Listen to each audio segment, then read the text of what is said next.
So Alex, thanks for joining me today. I'm delighted to have you here. Um, Reachdesk, interesting company, obviously been around now for how long have you been around for? Well, so we were founded in 2018, but yeah, we started building the product early that year, and then we really released it sort of fully in 2019. Yeah. So obviously the circumstances we're going through at the moment obviously are unique and unprecedented.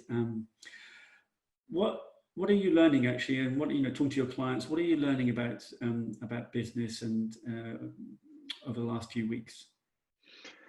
I mean, look, yeah, you're right. They're unprecedented times. We've never lived through this before. What that does is it causes a lot of panic straight away. Mm. Yeah, I think almost every business out there has felt that, even the ones that are doing well. So I think our customers certainly, and I speak to a lot of CEOs and CMOs and other founders. It was just that big question mark as to like, how long is this going to last for, and how do we start making preparations? Because we don't know how long it lasts for. That's just put a lot of panic into the world, and a lot of businesses just closed up their doors straight away, put a lot of people on furlough, and just thought that's the best approach. We don't want to have to weather this storm. The flip side of it was actually, let's really make a conscious effort to like try and focus on what happens in 3 to 6 months time, and keep building for the future. Yeah, and obviously we've been talking a lot about this over the last couple of weeks. A lot of on LinkedIn and other platforms, people are talking about whether or not it's the right time to have a sales message and a marketing message out there, and whether or not we should be pulling back a little bit in our commercial approach. What's your take on that? It's quite simple, really. It's definitely still a time to sell, right? Now, the way that you do that is very different. A lot of businesses previously have kind of practiced this whole approach of let's just have a sales process and try and close people as quickly as possible. But there's a different way of selling. Now, I think we've got beyond the empathy stage. Everyone knows that you've got to be empathetic and you've got to understand your prospect. But actually, I think sales leaders right now should be training their reps to be able to have quite brave conversations with their prospects, existing customers in their pipeline, even like the net new leads that are coming in, and just say, look, this is what we can help you with right now. This is what we'll be able to help you with in 3 to 6 months time. Does it make sense for us to be doing business together right now? Or should we just be getting to know one another and educating you on the things that might help you when this is all over? So there are really good ways to nurture that pipeline. But equally, I think that if you can offer something of value to those prospects right now, then there's no reason why you shouldn't be doing business, and therefore you should continue to sell. Now, the way that ties into marketing, I haven't seen too many drastic changes from that point of view, because positioning and everything will still remain the same. It's actually more, how do you reach your audience is changing. The methods and the different channels. I heard a stat yesterday, there's been a 3,000% increase in webinars and online events in the past 2 weeks. Now, that's really good for now, but in a month's time, I think that's going to be exhausted. So it's about, how do marketing teams think ahead of the game? What do we do next? Because everyone's going to have been on every single webinar and looking for something a bit different. Yeah, and touching on that point, with your clients, obviously, who'd obviously spent a lot of money perhaps on events and kind of in-person conferences, etc. Are they having conversations with you about that now, saying, hey, we need to find some innovative ways of reaching our clients, talking to our prospects, etc.? Yeah, 100%. So for us, it was interesting. We saw a lot of deals accelerated for businesses that were going to be using us as part of their event strategy. Some who weren't going to be using us at all for that. It was more demand gen and account-based marketing, and using us within their SDR function. So we saw a lot of people coming to us really, really fast, saying, hey, look, what are your ideas? Like, they just wanted our ideas at the start, and we were saying, well, here are 3 things that you can be doing right now. And they would hop onto it straight away, because they're kind of thinking, well, whilst we're going to be doing all this online stuff, we still need to be planning for that next phase. So I think a lot of businesses needed a lot of inspiration at the beginning, and we weren't afraid to say, this is what we think is going to work. We don't know if it's going to work, but these are things we think are going to work. And we've already been seeing huge results for our customers, because they're still landing physical mail and using e-gift carding and charitable donations, which helps them position themselves accurately, but it also allows them to actually reach the audience they want to reach. Yeah. And so obviously you're at home, I'm at home, everyone's at home, right? How's that impacted your clients? Because obviously, a lot of stuff maybe people might think would be, sent to people's offices, arrive on their desks. I've seen pictures of previously of people publishing on LinkedIn images of what arrives on their desk, a nice package from a client or a prospect, etc. But how's that changing now with people now being at home? Yeah, look, first things first, we saw like a huge drop because everyone just assumed that you couldn't reach people in their homes. Mm. And then about a week later, everyone started saying, well, hang on a second, can we still send mail and gifts to people in their homes? The answer is very simple. If you've got their permission to do so, then of course you can. Mm. So I've seen some of the most creative marketing campaigns in the past 2 weeks that I've ever witnessed, but in my time, certainly at Reachdesk. Because usually you would have like a target audience, or you do customer marketing and you would just do it as like a larger campaign, or you might do one-to-one gifting. And actually what our customers are starting to do is do awesome things like, hey, so we bought all of this stuff for that massive event we were going to host, and it's just sat in a big container somewhere. We want to get it into your warehouse, and we want to send like a landing page to someone who would have attended that event, saying it's a real shame that we missed you. Now we want to like send something to you in your home. Enter this code and type in your home address. We're not going to put you in a marketing flow or anything, but we just want to do something for you because we know that you're stuck at home, and here's something for you to enjoy. And as a result, they're generating huge demand for like demos and bookings, because they're doing this very altruistic marketing method where they're just kind of giving without actually expecting too much in return, and it's paid off hugely for them. And so you're seeing what huge numbers of people actually saying, "Hey, I'll accept that. I'll be delighted to accept something at my home, etc."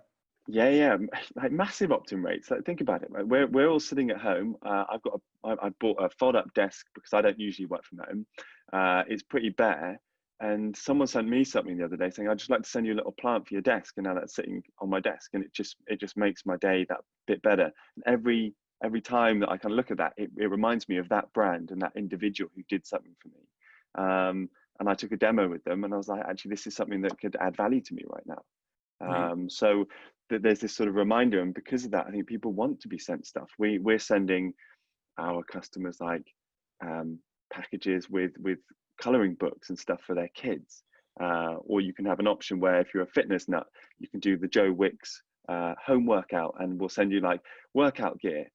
So we're doing things a bit differently. We wouldn't have sent that stuff before. We would never have sent things to our customers or our prospects to take home, but now we are, because that's the environment that they live in.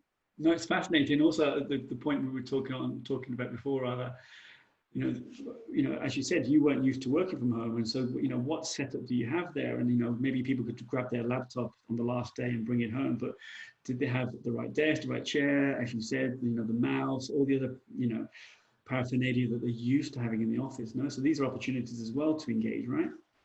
Yeah, well, the first spike we saw for us was actually HR teams using us. So we started saying, well, actually, because we never had customers using us for HR purposes. It was always marketing or sales or customer success before that. And we had businesses coming to us saying, well, we want to be able to do like the team drinks that we do every week, right? But we can't send anyone beers or anything. How do we do that? So they're using our like e-gift carding method. So they'll send like their employees 30 quid's worth of Uber Eats to buy themselves a takeaway and order some beers to their home. And for employee morale, that's huge, right? It's like this one thing that your employer's doing to make my life a little bit different. So from an HR play, we're sending a lot of e-gift cards for like HR purposes. Even going back to what you're saying before, like building a desk, for example. So we have lots of, we've got about 1,000 different types, but a lot of our customers started sending like PC World vouchers. Order yourself that second screen or your mouse or whatever you need, a desk chair. And it's made such a massive difference to like productivity and efficiency. But it's also just made their employees really happy because they've gotten kitted out with something that they're comfortable with. Yeah, I mean, it's fascinating. And tell me, with regards to Reachdesk, how has your marketing strategy changed, or your approach to engaging prospects? And how has that changed over the last few weeks in light of the circumstances that we're living? So we're focusing a lot more on social. So the digital channel engagement side of things is really important right now. But we're using individuals in our organization to spread the message that we want to spread rather than the company page. The company page isn't as important now because people want to create engagement with another individual. They're not as bothered with the company, I don't think. So I've looked into a lot of data, and the businesses that are just putting stuff out through their company pages aren't getting as much traction. Whereas if they can enable their CEO, for example, to be spreading the message, then it resonates a lot more with the audience. So we're doing a lot more of that. So I think I've become more active. We are doing more webinars. We're doing more podcasts. We've been invited to a lot more. But we're still sending physical gifts. Right? We're still sending e-gift cards. We're still using our product to sell. We're just doing it in a different way. But yeah, a lot more digital, obviously. But we've got a couple of things that we're thinking of in a couple of weeks' time that we'll start leveraging as well. But we'll keep that one up our sleeve for now. And what's one of the most interesting requests that a client's probably come to you about? What, recently? Maybe, yeah. Give us an example of something interesting. I mean, so I gave you that brief example earlier where one of our clients had their annual summit, and they just said, look, we just need to be able to, we have 2,000 Easter eggs, okay, just sitting somewhere, and we need to get this to 26 different countries around Europe in different languages, and we have to do that from our bedrooms. Like how that's a logistical nightmare in itself anyway, right? But we've executed upon it because everything was sent to our fulfillment center here, and we've obviously got some in the US as well.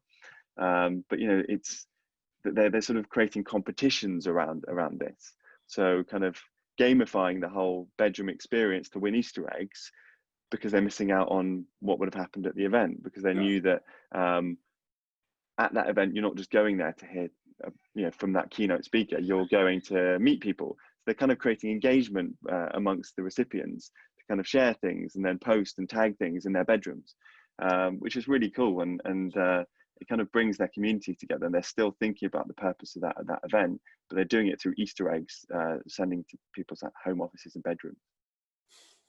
It's crazy, isn't it? It's a bit mad, but they seem to be enjoying it themselves. It's like a really good project for them.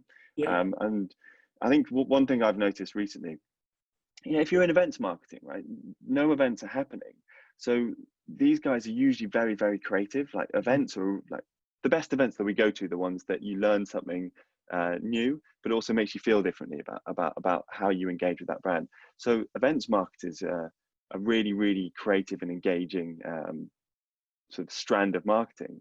And what I've seen is these guys sort of using the physical channel to leverage a lot of their ideas, but kind of having like a bedroom play on it, and seeing a lot of amazing things come out of that. And so, talking about the market and obviously people watching this, this webinar afterwards, what advice would you give to people looking to, engage, build relationships, talk to their customers and their prospects over the coming weeks and months? Just first things first, right? Just be really honest with people. I think, as I said before, we all know we have to be empathetic. We all know that we have to be conscious of people's environments changing. I don't feel people are being honest enough with one another. I think they're still trying to sort of slide their way in a little bit and sort of test the waters and hope that there's something happening. I think people just need to get used to just being very frank. If you work in sales, just say, look, this is what we have to offer. I'd like to understand a bit more about your situation, because timing is often key in sales. Can we have an honest conversation about whether or not this is going to be a good fit for both of us? Because sales is about service, and your buyer will give you something in return for the value that you create for them. So just appreciate that and have a really honest conversation with someone, because there's no point in trying to force it. You're just going to get to that point where the CFO is going to say, no, we've got no budget for this. So just be really honest with people in the conversations that you have. Don't try and be surreptitious about it. I've had people try and sell me stuff over the past couple of days, and it just felt really uneasy. And I wish someone had just said, this is what I can do for you. This is the value I can create for you. Is this a conversation we should be having, or should we just be putting this on ice and talking in 3 months? Yeah, no, it's very good advice. And finally, Alex, you're sitting there at home now. What's the one thing that you're taking from that experience? I found about 10 new methods of management I wish I'd sort of implemented before. So we do like, you know, we do a number of different stand-ups, right?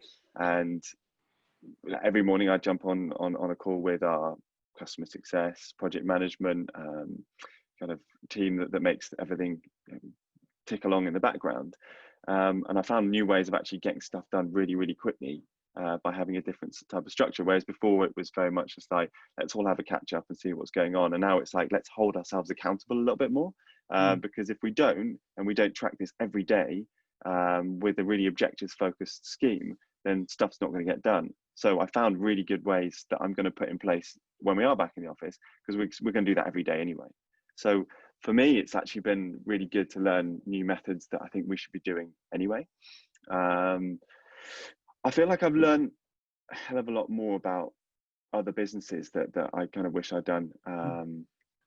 One thing I think I'm going to be doing after this is I will be talking to other founders a lot more, other like-minded professionals, guys like yourself as well, and just being able to give my time and hopefully for them to be able to give theirs back to me, to kind of say, look, how about we learn from one another? Even like some of our, like, I'd say we don't really have many competitors, but even some other businesses that might vie for the same budget as we do, I've learned a lot from, and realized that actually the business community is way more open than I realized previously. And actually there's a hell of a lot I can learn from a lot of those guys. So the two things I've really learned over the past couple of weeks is there are better ways to get stuff done through better management and actually listening to your employees a lot better. But also not everyone's your competitor, and actually you can learn a lot from people and perhaps help each other out a lot. Yeah, excellent. Listen, Alex, thank you for taking the time to speak to us today, and look forward to seeing what the future holds for Reachdesk. Yeah, awesome. No, thanks a lot, Declan. It's been great being here. So yeah, let's keep in touch, and good luck with everything on your end.